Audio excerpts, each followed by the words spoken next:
Hello everyone, this is Raul from Eternalscentjourney and I'm today in Berlin sitting with a dear friend of mine, Dennis Werner. Dennis, Hello, such dear Raul. such a pleasure to be doing this, Yeah. and I'm happy that you are sitting in your hood, so to say, a part of this all. Maybe next time it will be Mallorca. Yeah, why not? No? I mean, we know some nice places as well there. Absolutely, absolutely. Dennis, thank you for doing this.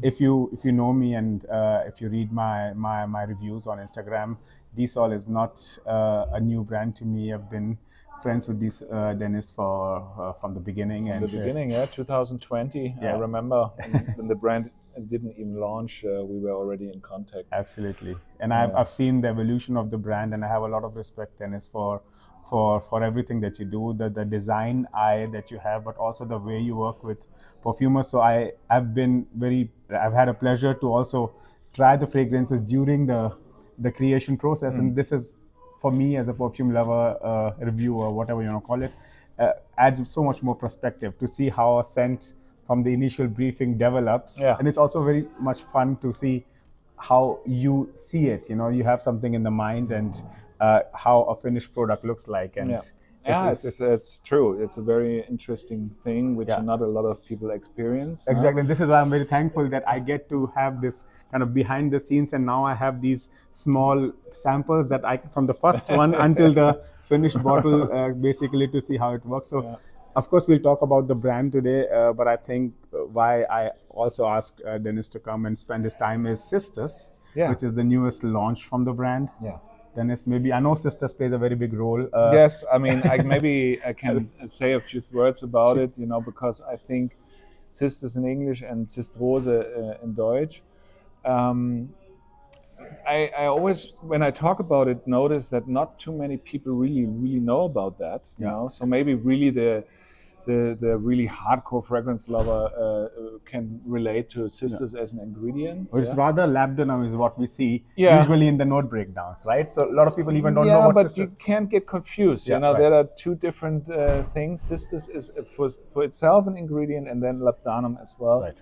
And as you said before when we met, it's funny because CISTUS also has the labdanum, and I said, that's exactly right, no? Because the plant is CISTUS, and labdanum comes from that plant in summer because it layers a resin over it to protect the leaves, and that basically gets taken off, and that becomes labdanum. Right.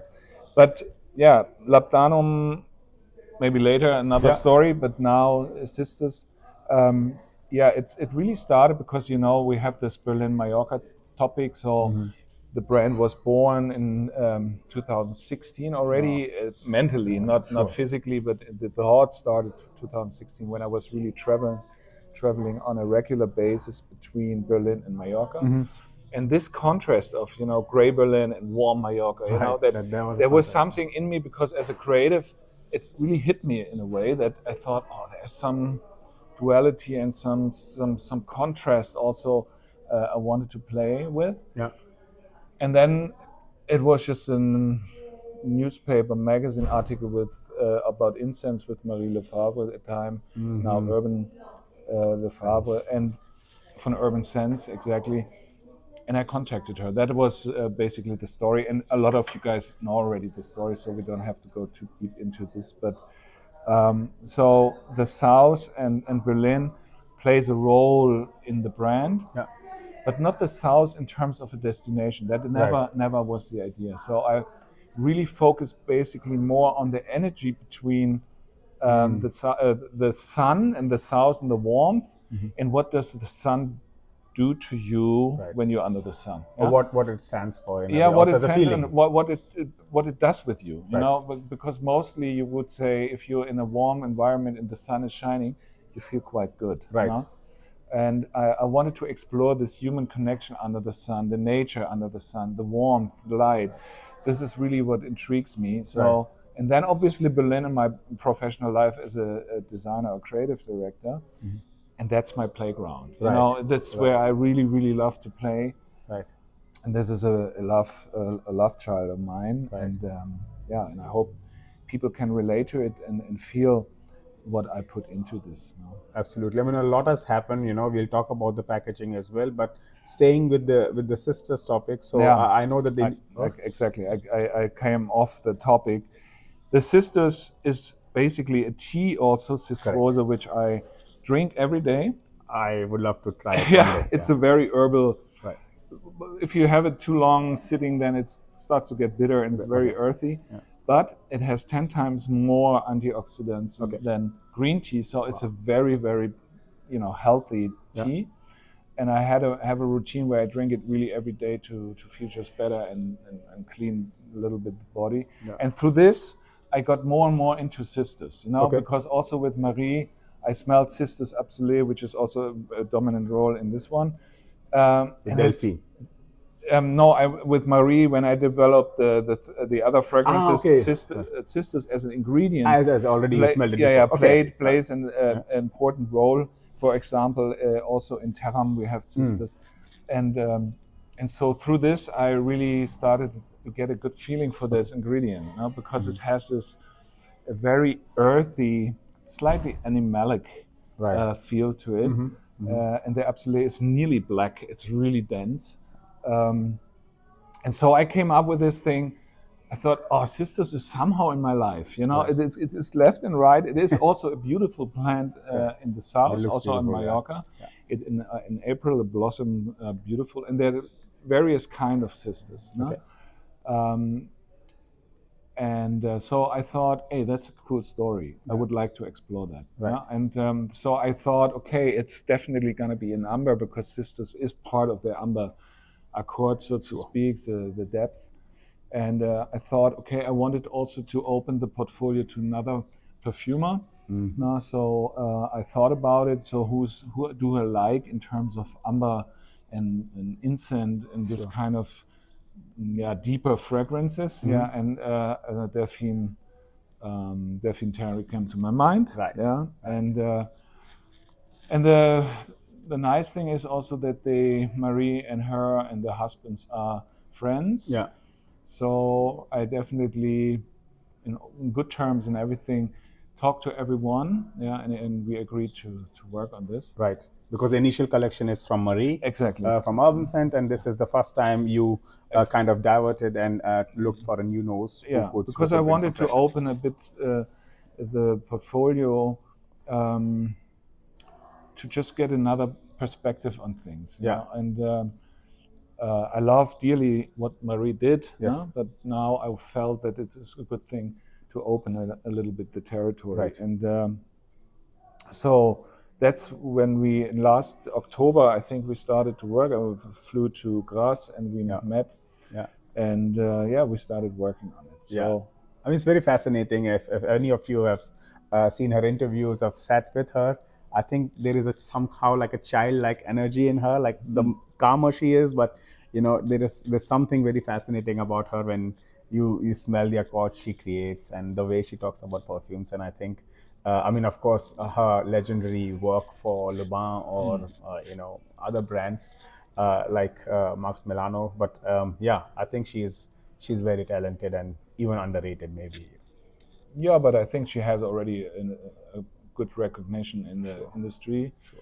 And my initial feeling was that she has, or when I met her, I felt that she has a very, very strong connection to nature. Correct, because she also lives in a part of Rasa. It's like in the paradise kind of environment, right. Very beautiful garden. And in this garden, maybe you should check out the images on her website. You see a little bit her atelier, right. So it's really sitting in the garden in an extra little atelier, which is really, really inspiring. Yeah. Can imagine. And and she loves that, and she needs also the solitude. She's a person, as well as I felt her, that she definitely has to be in sync with nature and emotionally. So then soulful things happen. Right. So that was the reason why I worked with her. I wanted to have something soulful. Right. Someone who can connect, relate to nature, feels this also an ingredient and can relate to the story, because the idea then was CISTUS is called rock rose in English. Okay. Yeah. Cistrose German, CISTUS English, and rock rose. CISTUS is also the Latin name. Right. And rock rose in English. And I had the idea that obviously the bloom or the flowers from CISTUS, they don't really smell. Yeah, Okay. It's the green you work with and distillate. You know, so but I wanted the imaginary translation to say the rock, mineral rocket. That's how the plant grows. You know, when you see a real harsh conditions, can survive in 40 degrees heat, you know, because it protects itself. Doesn't need a lot of water. Wow. And so this side of the rocket side, then with the soft, delicate side of the name rose, because it's a rose, but it's not a rose. And this play on nature in terms of depth, rockiness, and then the beauty, the delicacy of rose was the initial briefing. Yeah. And how did it develop, you think? I mean, I've smelled also the initial part. I mean, we can spray the scent. So we already have them here. Thank you. The CISTUS. Yeah, in the beginning, there were different routes. We had things where it was more aromatic, where the rose was not really prominent. Right. I felt, okay, it was an amber with an aromatic heart, or top, and then an amber heart and base, but it didn't trigger anything in me. You know, it was nice, but it was not a story I could relate to emotionally also. No? And then we went further and further, and then I pushed a little bit because I remember the first trial was a garden rose, in a rocky environment, but it didn't connect because the rose was too tame, too sweet, too nice. It was like a good-mannered rose, you know, from an English estate, so to speak. But it was not a rose with resilient energy to really stand its ground and has this earthy connection. So, and then she took the challenge. And then I got something from her, and then I knew that it is it. So I think the trick is now the Artemisia and the Buru, which has a floral. The Buru, which is very interesting. It's like a black currant. No, it's really. Before I really didn't have too much encounters from Buru. I didn't know it actually. Okay. But now I smell the real ingredient, and it's such a beautiful, fruity black currant note. Okay. And I think, if I'm not mistaken, it grows in South Africa. Okay. And that was one part. And the Artemisia is also very much like, when you smell it, it's beautiful, but it feels a little like metallic, sort of like a mineral aspect in but there. Without being ozonic. Yeah, and this is sort of like this, it forms the mineralic facet to it. And then we have we did some ideas around the airiness of what I smelled right away. It was really interesting that it was a very fresh, airy rose without being heady and sweet, like you mentioned. Yeah, and that is a sort of a molecule, ultrazur it's called, and it really opens up the composition, and then together with the incense, makes it, for me, the incense is sort of silver. You know, it's not. It's a silver light. Yeah, it's a silver light. You know, and then you have, but still you have the underneath, the ground. You know, and this when we talk about this, you see, this is where composition starts for me to get interesting. Maybe not all of the people will love it, but there is so much you can relate to when you really start to smell it. You know, it's the airy part, then the mineralic, then comes a bit of the green of the aromatic part, then it's a Turkish rose, absolutely. Which when you smell Turkish rose, absolutely, it's also like an earthy rose. It has a lot of depth. Oh, it's so beautiful, because that was for sure the plan, not to do a rose which is just a rose. It needed to be a rose with character, and it needed to have depth, because it comes in here in this dark. In the darker bottle. So this is basically, I call it the sister of Teram, and the Teram is the brother.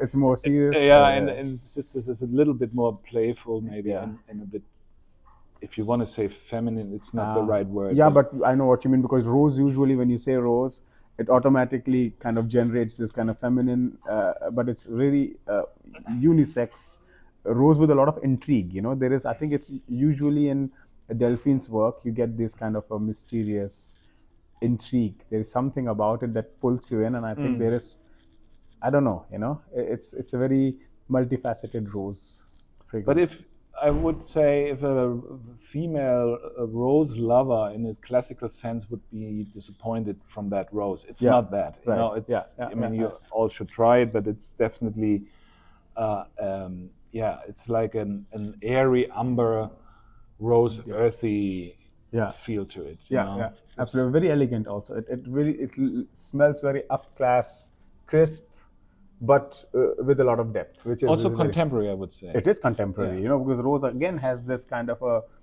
way of smelling old school, because we are so much used to it. I smelled a rose a few days ago, and it gave me this old talcum powder rose. It was meant to smell like an old grandma talcum powder, and it was very fascinating. And this is very much like a contemporary rose, how you would do it in this millennium, so to say. Yeah, a lot of people judge a rose right away, no? I mean, because they have their perceptions, no? And that I also want, with everything I do or we do, I want to break conceptions. You know, I want that people open their mind to really have no judgment, ideally, and go into it. Because with these creations, I mean, all of them, how they stand here, they take everything by itself for minimum 1 year. So I can reassure everyone that it's not just buying a formula somewhere. It's really labor. It's love and labor, and it's really thinking really hard. And this is thinking, feeling, smelling, to really have a consistency in the portfolio, but also telling a story where people can relate to. Maybe their own thoughts, maybe their own feelings. This is a perfume. This is a perfume. But to really go into journey and be open-minded enough to say, okay, where does it take me now? Where does it lead me? And this is what really I drive for, to present that to the audience. And I think it's really also to see how the scent has evolved. I'm really excited to see what the people will think about it. I think it's also one of the finest works from Delphine. Also, like I said, the work I know from Delphine, which I like, is also her natural side. The fact that she does beautiful. I mean, there are a handful of names in perfumery who do natural fragrance as well, and I think Delphine comes really on the top of that list. But she would not call herself a natural perfumer. Sure, no? She would not, definitely, but she does a lot of, and she can do it very well. And I think most of her work I've smelled is more on the natural side, so it makes me very happy to smell something so contemporary and modern. But that shows that she is really an artist in that what she does, because when you ask her to open the field of perfumery in terms of also ingredients, then she really, I mean, that was my experience, really comes up with beautiful accord combination. That's where everything starts. Where does the brain start to fly? You know? Is it flat? Is it just equal? I mean, this is, we talked about that before, but scent development, it's so easy to make a beautiful top note. You get like, oh, beautiful. And it catches you in. So, but that's it, and then after 20, 30 minutes, an hour, it's like, oh, who is it? What is it? It's flat, it's there and here, and then maybe the base turns it, and it's not even pretty smelling, you know. This is the art, to really keep from the start to the base. And there's a symphony. Transition. The symphony. And I have it now, CISTUS, on my skin, and now you see it's very resinous and spicy, and it's just very beautiful. Here was fresh, it was metallic. In the beginning was softer a little bit, and then now you get and this is what I like, you know, a good scent. And this is what I can say, everything, you know, the ingredient houses which get represented here is Robertet and in the Accord de Parfum. I mean, then you know that's a high. It cannot go higher. Than. And you know also that the resource is clean. You know that the people have ethics. That's also a very important topic. And you know, you just get the most beautiful ingredients. Sure, absolutely. But this is, of course, so this is CISTUS, right? And of course, I'll be writing about this. These are the initial thoughts. Of course, I might as well compare the older versions that I have. I think that would be really interesting Yeah. to see, because again, I have the pleasure, you know, to be able to be a part of this journey, and I would love to take you guys also through this. So this was CISTUS, and I think it's not the last time you're working with Delphine Thierry. No, it's true. Because also we talked about that, Raul. It is the cycle of CISTUS, basically. That is the idea with her, that we now looked at the translation and the interpretation of a rock rose with the idea of CISTUS in the heart, in the base, in the center of everything. And the next one, or the one we're working on, is then Labdanum. Correct. And Labdanum, I meanwhile have a lot of respect. Yeah. It's a really interesting ingredient, but it is a very difficult ingredient, because as you know from the trials before, it has a tendency to be really dense. It is really dense and flat, and it's a bomb. How do you make it multi-dimensional and multifaceted? That's the thing. Yeah.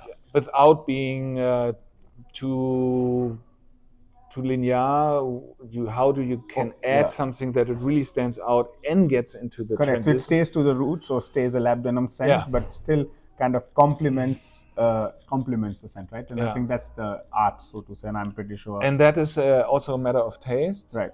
Some labdanums out there, for me, is too far away from labdanum. Sure. It then becomes a vanilla thing, jam. And then I think Leon from Chanel is one of the really better, or one of the really great labdanum fragrances. But if you recognize that, or recall that, that's a really powerful thing. Sure, it is larger than life. It's a really strong thing. But is it like something, is there a one direction that you want to go to with labdanum, like a more gourmand, or more aromatic, or fresh? I mean, we tried fresh. Yeah. Difficult, I would imagine. I mean, labdanum and fresh is a contradiction. It's somehow it never works really. But airiness in labdanum starts to become an interesting field. Okay. So you can get an airiness with labdanum and then have a transition, and then the transition, I can say at least one direction, is then with Immortelle. Okay. Another bitch, actually. Excuse my English, but these two are the one hardest ingredients to really get together. Sure. But they are also they have a strong character, which that's what I love about them. I'm starting to get into Immortelle, and it's just fascinating to see how Immortelle is used in different perfumery. Yeah, and you told me about your experience with Corsican Immortelle. Yeah, Corsican Immortelle, amazing ingredient, and a slight overdose of it completely takes over the fragrance. Takes over or flattens everything. Correct. You know, I'm not a perfumer. I would never want to be one.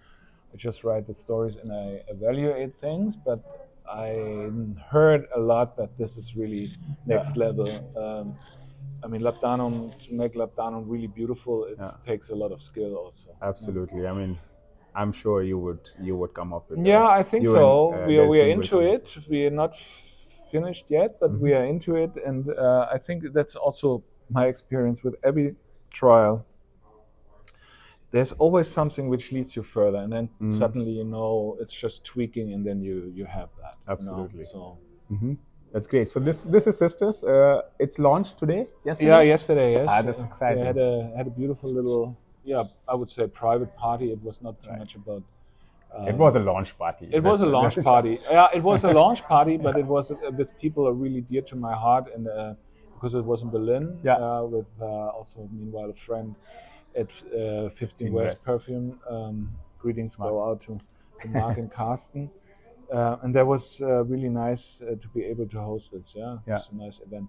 So it comes out. It came out yesterday, but it's available on the website to buy. It's in the discovery sets. Everything is there. Now it's ready to go. That's amazing. So check out CISTUS. Now, then, or is there anything else to say? No, it's all good. It's all amazing. good. All right, perfect. So what stood out to me, what you said, is breaking the misconception, right? I feel Sombra is one fragrance that really does that. Like the older version has done that. I was surprised, and I feel, and I love when a fragrance surprises me. Sombra, when I first smelled it, I looked at you, And I was like, what were you thinking about in one way? But I was also very excited because I hadn't smelled something like this. A rendition of oud with the backbone of orange.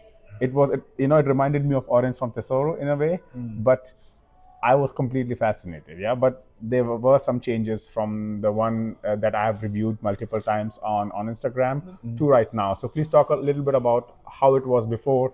What is it now? We can even smell it together. No, I mean, I remember when we met at the Essence and I gave you the sample and you came back and were totally confused. Yeah. And I remember you said, I kind of like it, wear it, but my wife forbids me to wear it. Yeah. I mean, that sums it up in a way. That it is, let's say it is, because there's still 135 bottles limited edition now existing. So for you to know, it will at one point come on the website, and maybe retailers would like to have some too, but there will be numbered, and 135 in the first batch is gone. Yeah, then it's louder. Okay. Yeah. But the new one, I came to the conclusion that it's nice to do art. It's nice to do something beautiful for people who really, really understand oud. Yeah. But it's not enough to be commercially successful. So Marie and I sat down and said, okay, we want to keep the whole idea of Sombra. The idea is basically orange, mandarin, and yuzu on the top with timon pepper, giving a little bit of spark and spice, going over then, you know, with geranium rosat, down with nutmeg, saffron, the classical oud combination into oud from Laos, which is very animalic. Which is very it's a strong oud, and then leather, vetiver, and some raisin, so some incense. It's sort of like we kept basically the formula, just took a few animalic parts, toned it down, and so I think now we have something. I smelled it actually today on an arm from a woman. And I feel now, wow, it's not a day fragrance. It's for me, it's a night fragrance. I think it's very carnal. It's super carnal fragrance. But it's like, if I would go on a date and someone smells like this, it's like, yo, interesting. This is one my wife would like right away. Let's say, like, I don't have to sleep on the couch. Okay, that's for 15 minutes at least. You know, that's a good thing. No, if she survives, and now that's because you said before. That's what I wanted to say to the audience. He said now it smells like 15 minutes into the first edition, you know, and that's what we wanted to achieve. You know, we wanted not to have people question their senses or like don't know where to go, to really come into the warm in the transition from light to dark. This is still the idea. No? You have on the top, you have the citrusy, sweet mandarin and the sparkle, and then you go down slowly into the night, and that's still the idea. Yeah, you know, the thing is, so when I smelled the first Sombra, you know, it directly reminded me of once Antonio Gardoni, who you know from Vogue. I had him on an interview, and he said, Rahul, you know what? Humans are coming from this animal kingdom, right? So the fact that that we love unusual scents.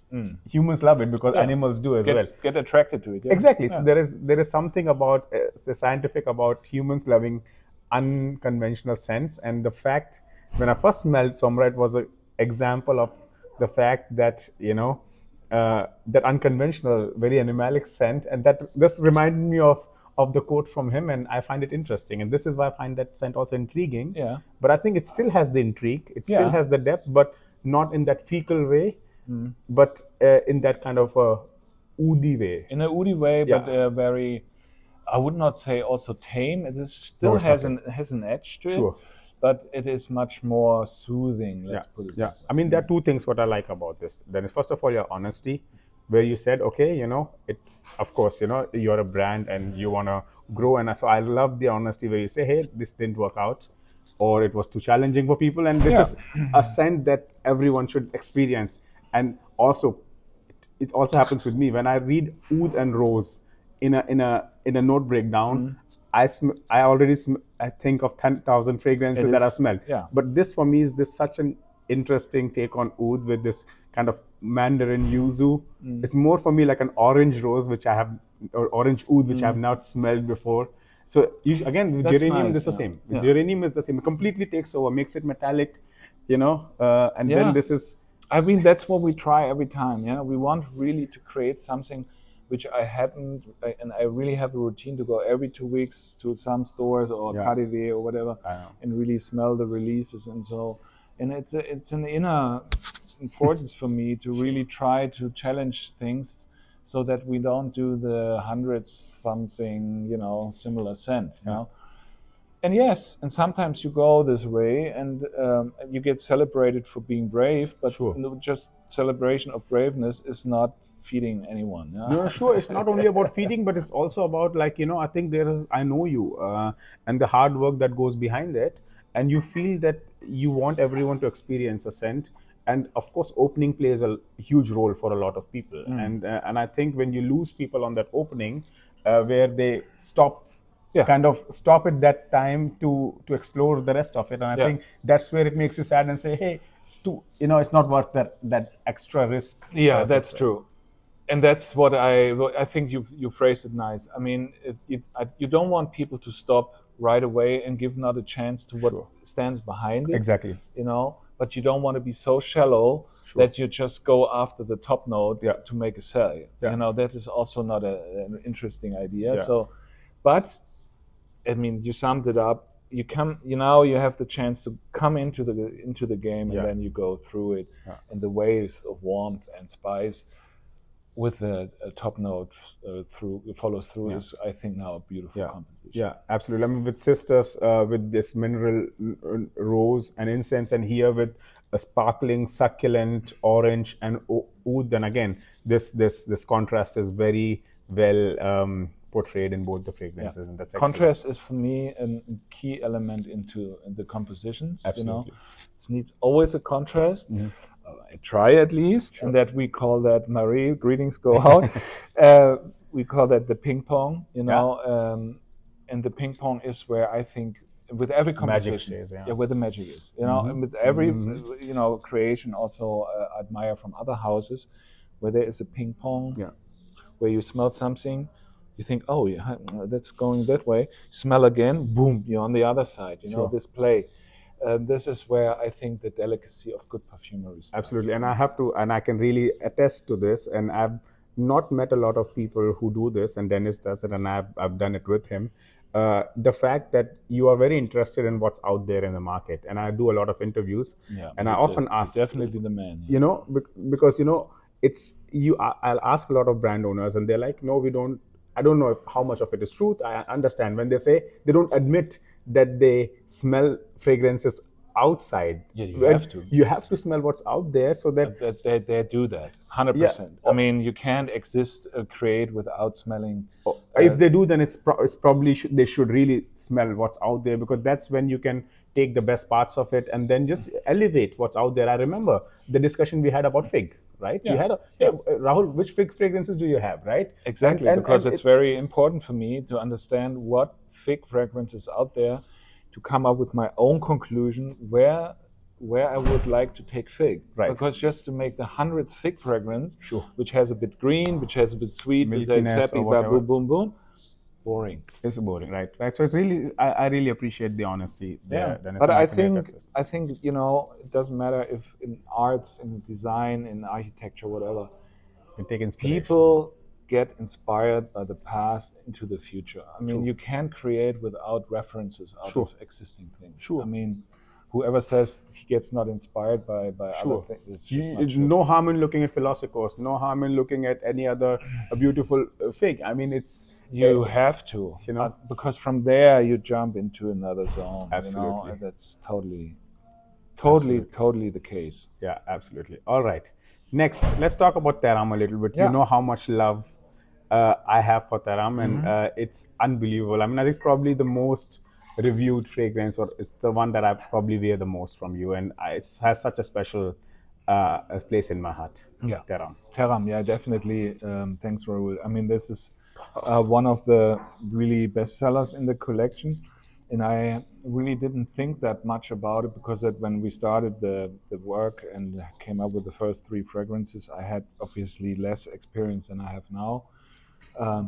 But I can say that this creation was just purely hard. You know, it was out of a time also where I felt a little lost in space, and it somehow was a journey to the soul. Yeah, and I always call this a soul pleaser. No? Yeah. And I know so many people who tell me they don't wear fragrance, but they wear Terram because for them it's not a fragrance in that sense. Yeah. It is more an aura. They feel just correct. Good. Yeah. Yeah, it's like a second skin or a personality somehow. In a way, but or it's not for them a fragrance in that classical sense. Right. No?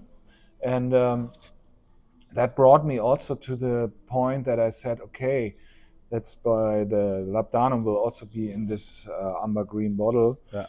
That is basically then a triptych, a little collection. And they come, I would say, Terram, no, is the brother, CISTUS the sister. I'm not sure where Labdanum would be then, but grandfather. Yeah, maybe that would be not a good. No, that's too old. But somewhere more Depends senior, maybe. If you do a gourmand one, then we can talk about this. We will see. I mean, where it ends up in the family hierarchy, but maybe the uncle. Maybe that. But yeah, but this is for me in the same territory, and I call that soulfulness, warmth. You know. A little bit, not melancholy is the wrong word, but it's a solitude. I do see the melancholy solitude about. There is stillness. There is some stillness. Yeah, stillness is a good word. Yes. There is some it's contemplation. Time stops. You just sit and you reminisce. You contemplate, and that's what Terram is for me.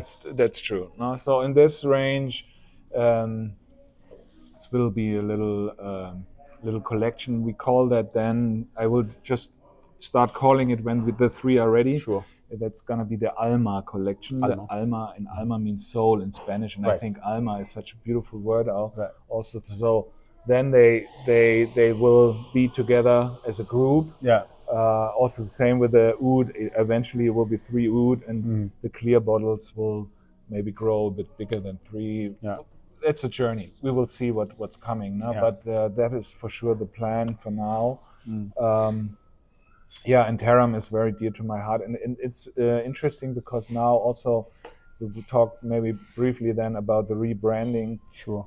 But also now the 24 batches are out, and we talk about one a little later. But Terram is, like we mentioned, it's a melancholy, and it's something, it's darker, so it's somehow, this is for me Berlin, and now we go to Mallorca, right? So you go from the brown, gray, to this sun. It's fall. It's more the fall. Yeah. It's more the fall, and then to the sun and juicy oranges and sleeping under the orange tree, smelling the breeze, and I think Abyss and Tesoro are really great examples of it. Yeah. It's interesting how these two, in terms of also sales and perception, do. They needed time to get appreciated more. Because Tesoro was in the beginning. A lot of people felt that the musk was a bit too fluffy. No? Okay, and, that's interesting. But we altered not really the formula, but we increased the oil percentage. Okay. So that the green of the oranges, the juiciness came a bit more foreground. Okay. Yeah. So the 24, the 24 and 23 Tesoro definitely have more punch of orange, and then the leather comes a little later. So this is little things, which a consumer probably would not really feel, but for me it made a difference. I think now also I feel that people like that version a bit more. Yeah. I mean, for me, it's, you take an orange, you blend the whole thing. You blend the peel in it, you blend the leaf in it. It's everything. It's a quintessential orange scent without being playful, without being young, without being kind of naughty. It's somehow there is some seriousness to it, but it's still, there's no other fragrance in the collection that takes me to Mallorca than this. I mean, that definitely is a bit, and that's why it's also created it's a, if you want to say so, cliche, but taking the cliche into a little different corner, you know, through the leather, and as you say, a little seriousness, sort of. I also wear it so more in the evening. Yeah, that's my take on it. Okay, interesting. But my daughter, for example, wears it all the time. I mean, she likes it the way it is in the morning, evening, whatever. But for me personally, it's more an evening scent. But I like now really the balance between the freshness, the greenness, the zestiness. There's orange, it's the orange peel. Yeah, it's a Petit Grain from Paraguay, and it's plays with you. And then you have obviously a bit the musk, and then the leather is it's a more suede. It's not a leather. No. It's a soft. It's suede. A soft leather. Darkness. But I think it's a very beautiful fragrance. Also, I like it on women a lot. Actually. And it's what it is. No? Yeah, I mean, summer in a bottle for me. You know? It almost feels like a very happy holiday that you had with your loved one. Yeah, it's like good times. You know? It sounds very cliche, but it smells like good time. It should be. It should be good times for sure. Herbis, yeah. As we talked before, it is basically the idea of the drink, but not seriously the drink. But it was inspired by the idea that everyone on the island creates their own herbs liquor, you know, and that is meaning that they put hundreds of ingredients in there, and everyone says, I have the secret ingredient which makes my herb. Herbis de Mallorca. That's the only the way they can only if you produce it there, you're allowed to say that. So they protected that heritage in a way. And so I felt that interesting when I got a little bit more in touch with locals there at that time, that they really celebrate that pride in family traditions. No? So create something also. Yeah, create, but also protect and you know, like a secret. No? So I said, okay, I love that idea. I would love to not copy the liquor that would smell totally different. But I want to have my secret recipe. Right. I am not so secret because I put a few ingredients in there, but it's 45 ingredients in total. Right. So definitely there are still some secrets. And I played on the idea that you create your own olfactory secret recipe, and that we call herbs. And this one you should try now for the folks out there. The 24 batch is maybe it's connoisseur stuff, but it definitely has a bit more greener zap to it in the start. You know? Very prickly green suck. You know, which I love. This for me is herbs, herbis. That's for me the connotation, and then it takes you down to the tuberose, then the orange, the citrus come a bit in the sperm and just lingers around a bit, and then the sandalwood at the end comes through. And I think this is also a very, very beautiful transition in the fragrance on skin. Because quite honestly, there's a lot of wood actually in there. But when you smell it, you get more intrigued by the top note, you know, on the mid. But when you would know that there's seriously wood in there. No? So I mean, it's nice. It's really interesting, you know. So there are a few things I have to say about herbis. One thing is, again, it's very provocative, but I think it's Marie's best work. I really feel.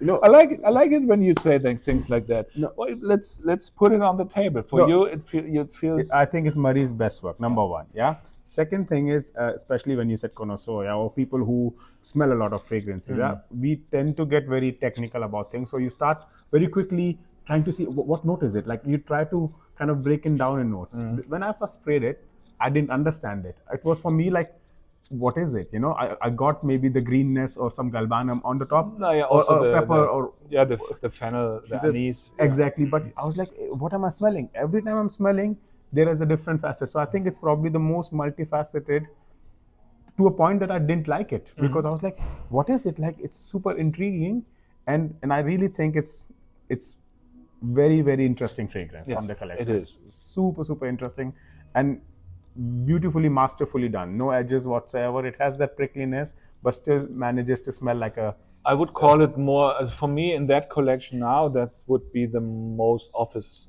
kind of crisp. fragrance. It's very crisp. You go in the office and everyone's like, okay, you smell nice. Yeah. So sort of thing. No? But also very unique. I really. Yeah, and I think also unique, and also women really like this one. Yeah. I get a lot of compliments more from the feminine side. For that. I think, but I feel also now after a few years that my female customers are more stronger women. You know, it's not so cliche feminine. Right. It's more women who have really, an opinion about things. You know, educated a little bit. You know, standing in life and doing their thing. Right. They tend to be my customers. Yeah, and I can completely imagine why. Yeah, that is really exciting stuff. You know, I'm really happy to be a part of the family, and the fact that I can sit with you and talk about the creative process. And I'm super proud of what you have built. And thank you, Raul. Yeah, it's very fascinating. And yeah, I mean, can't wait for everything that's coming. Can't wait to hear what people think about CISTUS. I feel, you know, and I don't know if I've said it enough. There are times when I get depressed in a way, looking at what has happened to niche market out there. I mean, we've been to Cannes, we've been to Milan. You go there and you compare it with the older times. I don't want to reminisce or complain, but you realize that there is a strong influx of brands out there, and somewhere the creativity and the stillness and taking time has lost in translation. And then I sit with someone like you who tends to follow the trends or look at the trends, but take your time to create something that you're proud of. And I feel it's slow perfumery at the core. Yeah, you know, that's a compliment I would really take. I mean, I would not say what is niche, what is artisanal. I don't know it either. To be very honest, what is that? Yeah, but I feel it's slow perfumery. Yeah, that's a good term. I mean, I can agree on that. That doesn't judge in terms of, you know, for me, I don't like the word indie, for example, because it automatically gets this handmade. Correct. Or you doing it on your own in a sort small of like room. That's not the point. You know, it's all high-end professional and all IFRA related and all that stuff. Yeah. But it's also not the niche, which is now very money-driven and big investments.